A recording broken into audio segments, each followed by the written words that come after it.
موضوع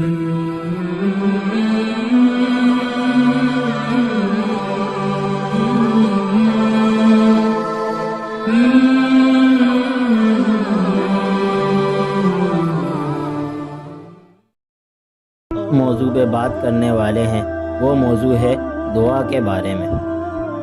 دعا کیا ہے؟ سادہ سے الفاظ میں سمجھیں کہ دعا جو ہے وہ اللہ تعالیٰ سے باتیں کرنے کا نام ہے۔ بندے کے کوئی بھی مسائل ہوں، چاہے وہ چھوٹے ہوں یا بڑے، اللہ تعالیٰ کے سامنے وہ مسائل کو پیش کرے۔ دعا جو ہے وہ مومن کا ہتھیار ہے۔ دعا کی وجہ سے بڑی سے بڑی مصیبت بھی ٹل جاتی ہے۔ دعا کی ہی وجہ سے لوگوں کی زندگیاں بھی چینج ہو جاتی ہیں۔ اب یہ ہے کہ حدیث شریف کے اندر آتا ہے، ترمذی کی روایت ہے، عن انس بن مالک عن النبی صلی اللہ علیہ وسلم قال الدعاء مخ العبادہ۔ حدیث شریف کا ترجمہ ہے، انس ابن مالک رضی اللہ تعالی عنہ کی روایت ہے کہ وہ فرماتے ہیں کہ نبی اکرم صلی اللہ علیہ وسلم نے فرمایا، دعا عبادت کا مغز ہے۔ اس حدیث شریف کے اندر آپ صلی اللہ علیہ وسلم دعا کی اہمیت کو بتا رہے ہیں کہ دعا جو ہے وہ عبادت کا پورا نچوڑ ہے۔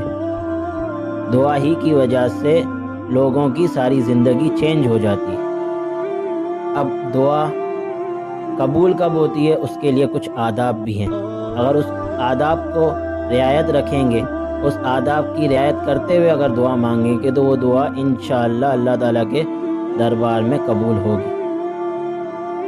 ان میں سے پہلا ادب یہ ہے کہ انسان کو، بندے کو قبولیت کا یقین ہو کہ یہ دعا میری ضرور قبول ہوگی۔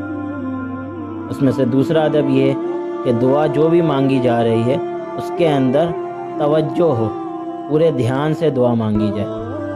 نمبر 3 کہ دعا جو شروع کی جائے وہ اللہ کی حمد و ثنا سے شروع کی جائے۔ اسی طرح نمبر 4 دعا کے آخر میں آمین کہے۔ نمبر 5 یہ ہے کہ دعا کے شروع اور آخر میں درود شریف پڑھے۔ ان آداب کی اگر ہم رعایت رکھیں گے تو ہماری دعا ضرور قبول ہوگی۔ اسی طرح حدیث شریف کے اندر بھی آتا ہے کہ دعا کبھی بھی بندے کی رد نہیں ہوتی، کبھی بھی ضائع نہیں ہوتی۔ اس کے بارے میں آتا ہے کہ دعا رد اگر نہیں ہوتی تو اس کا کیا، ہمیں تو کبھی کبھار قبول ہوتی ہوئی بھی نظر نہیں آتی۔ حدیث شریف کے اندر آتا ہے کہ اگر بندہ دعا مانگے اور دعا کے بعد جب یہ الفاظ کہہ دیتا ہے کہ میری دعا تو قبول ہی نہیں ہوتی، یا میری دعا تو سنی ہی نہیں جا رہی، کب سے مانگے جا رہا ہوں، تو وہ دعا قبول نہیں ہوتی۔ اب قبول ہونے کے کچھ الگ راستے ہیں، ان میں سے 4 راستے ہیں۔ پہلا راستہ تو یہ ہے کہ جو دعا ہم نے مانگی ہے جس چیز کی، وہی چیز ہمیں مل جاتی ہے، یا تو جلدی مل جاتی ہے یا اس کا وقت ابھی نہیں ہوتا، تھوڑی دیر سے مل جاتی ہے۔ اس کا دوسرا راستہ یہ ہے کہ اللہ تعالیٰ ہمیں جو ہم نے دعا مانگی ہے، اللہ تعالیٰ اس سے بہتر کوئی چیز دے دیتے ہیں۔ اور نمبر 3 یہ ہے، تیسرا راستہ جو اس کا یہ ہے وہ یہ ہے کہ ہم نے جو دعا مانگی ہے، بندے پر کوئی مصیبت آنے والی ہوتی ہے، یہ دعا اس کے لیے ہتھیار بن جاتی ہے، اس مصیبت کو ٹال دیتی ہے۔ 3 طریقے تو یہ ہو گئے۔ چوتھا طریقہ یہ ہے، اگر ان تینوں طریقوں میں سے کوئی بھی طریقہ نہیں ہوتا تو چوتھا طریقہ جو آخر کا ہے وہ یہ ہے کہ آخرت کے اندر یہ دعا ہماری جمع کر دی جاتی ہے۔